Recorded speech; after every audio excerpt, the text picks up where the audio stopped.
Meron pong apat na brilliant sacrifice ang larong ipapakita ko ngayon. Ito po ang para sa akin ay best game of the tournament dito po sa ginanap na Grand Chess Tour Sinquefield Cup 2024. Sa pagitan po ito ni Grandmaster Ian Nepomniachtchi at Grandmaster Fabiano Caruana. Napakatindi, sobrang nabilib ako. Simulan na po natin, no? E4 po ang tinira ni Nepo at si Fabi nag-Sicilian. Ayan, exciting ito, no? Nag-Knight F3 tapos tinirahan ni Fabi ng medyo kakaiba na. Hindi po yung normal na Najdorf, hindi din Knight C6, kundi very early G6. Yan po yung tinatawag na dragon, pero hindi basta-basta dragon. Yan ay yung hyper accelerated dragon. Meron po kasing accelerated dragon na kung saan no, nag-G6 din pero hindi move to. Later on pa. Pero ito very early kaya tinawag pong hyper accelerated dragon.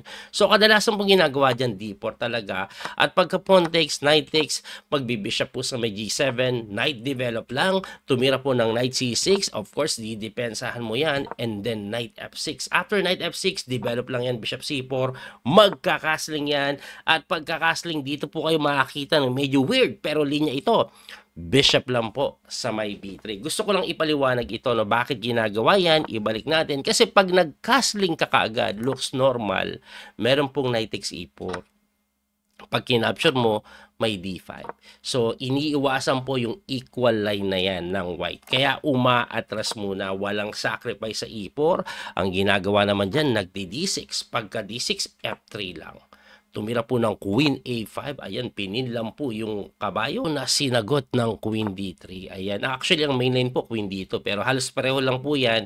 Ang plano, magkakasling sa Queen side. Ngayon, pagka Queen D3, nag-Knight E5. Ayun, anong pinagkaiba niyan? May tempo pala sa Reyna kung hindi ka mag-Queen D2. Pero bakit ginawa ni Nepo yan? Kasi pagka-atras pala niyan, at least wala na po yung mga capture dito, Bishop E6 na one of the line. So, ang ginawa po niya, nag-Bishop D7 eh. Tapos nag-castling na. So, ito po ay linya pa rin. Nagawa na po yan before. At ang kadalasang tinitira dito talaga ng black is Rook F to C8. Kaya po maagang ginagalaw ito. Hindi po ito yung binibigay. Bakit po? No? Kasi may mga tirada po dyan na King B1 eh. At pagka King B1 mo, magna-Knight C4, Bishop takes C4, Rook takes C4, at ito po ang malaking pinakaiba. Kailangan matutunan nyo ito. Bakit ito ang inilagay, hindi itong isa? Kasi kung babalikan lang po natin ng konti. Ayan, ibabalik ko po ng konti para maintindihan nyo, para kung sakaling gamitin nyo. Pag ito kasi yung nilagay mo dyan, at pareho po ang kabagsakan na posisyon, meron pong napakagandang tricks na knight po sa D5. Kasi pagka knight D5, threat po yung Reyna, pag kinapture mo, may knight takes. Pagka king move mo, saka kakainin ito. So, 1 pawn down ka. Okay? So, anong pinagkaiba nun sa ginawa na Rook F to C8? Ito po ang malaking pinagkaiba, guys. Tingnan nyo po, Kasi pag dito po, nag-knight ka dyan, kakainin lang. Pagka nag-knight takes ka dito, dahil walang tore, pwede po ito. At pagka-capture mo doon, pwede mo makain, winning. Hindi gagana ang knight D5. Kaya nga Rook C8 ang maganda. Sana may natutunan kayo doon. Anyway, pagka Rook po sa C4, nag-G4. Pagka G4, tumira ng Bishop E6. Ayan, medyo nakakapagtaka ng konti, coach. Binibigay po magkakaroon ng double pawn. Okay lang kasi yung bishop mabubuksan, magkakaroon ng matinding pressure sa C-file at sa diagonal na yon. Anyway, tinira po niya knight B3, hitting the queen. Tumakbo po yan sa A6. At pagtakbo po sa A6, sinagot lang ng bishop D5, which is, or D4 yan, which is still a line, no? Pagka bishop D5, nag-rook C8 at eto na. Dito po, after rook C8, ang kadalasang tinitira, meron pong larong natala na G5 eh. Okay? At ang G5 po pala ay mali. No? Mukhang magandang tingnan yung G5 sa kadahilanan na pag gumalaw po yung kabayo, let's say knight H5, yung po yung ginawa, di mapapalit lang po yung bishop at nasa gilid pa yung kabayo. Pero si Fabiano Caruana, may hinanda pa lang matindi dito. By the way guys, bago ko ituloy yung analysis, pakisili po yung oras nila. 1 oras at 57 minutes, ito pong si Nepo. Tapos si Fabi po, 1 hour and 6 minutes na lang. So kung mapapansin nyo, ang bilis tumira ni Nepo. Ibig sabihin, alam na alam niya nangyayari. Pero mali pala yan. Kasi pagka G4, dito na po uulan ng sandamakmak na brilliancy sacrifice. Grabe, tumira po kasi ng isang novelty. Ito pong si Fabi. At ito po ay yung tiradang napakatinding Night Sacrifice, Night takes E4. Hanip Night takes E4 lang. Para saan ang Knight takes E4 na yan? Okay, iisa-isahin natin. Unang-una po, hindi mo makapture to kasi may kain sa Reyna. So, persado kang mag-react dyan. At ang ginawa po is F takes E4. Pero bago natin silipin yon, silipin muna natin ito. Ano po mangyayari pag yan may Rook takes D4? At hindi mo makapture ng ganon, mati ka doon. Ayun. So, balik tayo doon.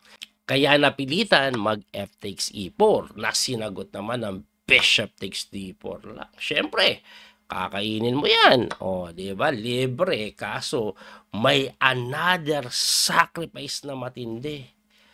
Rook takes C3 lang. Hanip na yun. Bakit ginawa yan? Of course, pag kinapture mo yan, mati ka dito. Ngayon, ang tanong, Coach, hindi ba pwedeng kainin na lang?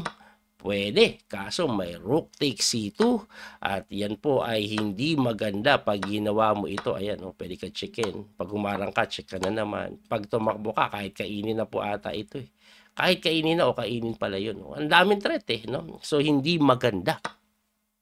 Kaya po pagka Rook takes C3, ang tinira, dumipensa na lang. Ay, by the way, bago ko po itira yung depensa na A3, yan yung ginawa. Pagpasensya, hahaba lang na konti. Bakit hindi na lang to tinix? Tapos pagka takes, paano naman kung nag-win lang dito? Ayan, pwede. Magandang tingnan, di ba cute? Hindi pwede po yan, Kasi mukhang okay pagka takes kasi may counterplay, di ba? Equal lang yan. Kaso, may magandang tira po dyan ang black Pwede po kasi siya simple Queen B6. Ayan, pag tumulak dito, dito ka na naman. Pag umangat doon, may ilalim, ayun, naku po, mamatihin. Yun po ang pwede mangyari. Kaya balik na tayo sa pinaka main game kung saan ang tinira ni Nepo ay A3 lang. Pagka A3, eto pang matindi. So A3, nakahang na to, pwede nang kainin. Sabi ni Fabi, it's all yours, baby. Queen lang sa C4. Another sacrifice, walang pakialam sa tore. Anong plano niya? Aba, pag kinain mo, mati ka. Yun ang mangyayari. Ang tinira po, B3. Pero again, bago natin pasukin yan, hindi ba pwedeng kainin na lang yan o wala na yung threat? Hindi po kakainin ito, mag-rook take C2. Ganyan po ang mangyayari. No? O, ngayon, pag nag-queen D5 ka, kahit ata queen takes D5 na lang po winning na Kasi pagka takes capture dito, ayan so simpleng endgame na lang po ito kasi 1 pawn up na kahit tatarok E2 na lang tapos gaganito. So 1 pawn up example, gumanito ka, gaganyanin. So halos wala din magawa na, no? Kaya ang ending, hindi ginawa yan ni Nepo. At ang tinira niya, B3 na lang. Ayun. So, hinarangan po yung Reyna inatake na napatakbo po sa C5. So, ang tema, pwede niya pong capturein to. Example lang po, pag tinigsa po ito, pontex ka lang. Dalawa po yung nakahang hindi madepensahan ng sabay. So, kaya ang ginawa, hindi na po kinapture ito, nag-rook C1 na lang to defend. Ngayon, ang nakapagtaka dyan, binigay na po yung A3, no? Kasi wala namang way para madepensahan. Kaya binigay na lang. Ngayon, pagka-take sa A3, aba, itong si Nepo, umatake pa nga, nag-H4. Pagka H4, tinirahan lang po ng Rook to C5. Ito po plano, mamatihin talaga sa ilalim. Kaya nga po ang ginawa niyan, yung Rook sa C, umalis. Pumunta po ng F1. Bakit? Sige, pumunta ka dito, maaring kainin lang ito, tapos pagka-check, may tatakbuhan yung king, no? Kaya hindi pwedeng gawin yon. Ang ginawa na lang ni Fabi, nag-sacrifice ulit ng brilliant. Panapos natira, Bishop takes B3. Si Nepo, nabilis tira. Tingnan nyo, 1 hour and 40 pa siya. 37 minutes na lang si Fabi, no? ng Isay Sinepo. Bakit po nag-resign?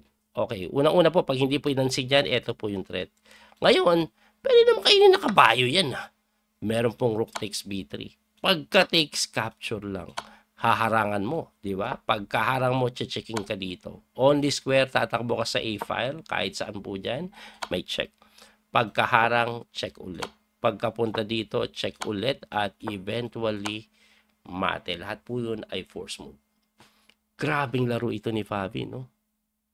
Halimaw, 4 na brilliant sacrifice. At kung titingnan nyo po yung accuracy, mas lalo kayong mamamangha. Tingnan nyo po yung accuracy nito. 99.2% accuracy ang pinawalan ni Grandmaster Fabiano Caruana. Engine na ito. Parang engine na po yung naglaro. Perfect halos. Grabe naman yun. Ang tindi, no? Anyway, sana po nag-enjoy kayo sa game na to. Muli ito po yung Coach Pinamaster Daniel Causo. Abangan nyo po yung mga susunod nating game analysis. Hanggang sa muling pagkikita. Salamat sa suporta. God bless po mga kabiyahe. Bye-bye po. That little mouse, 'cause I'm an albatross.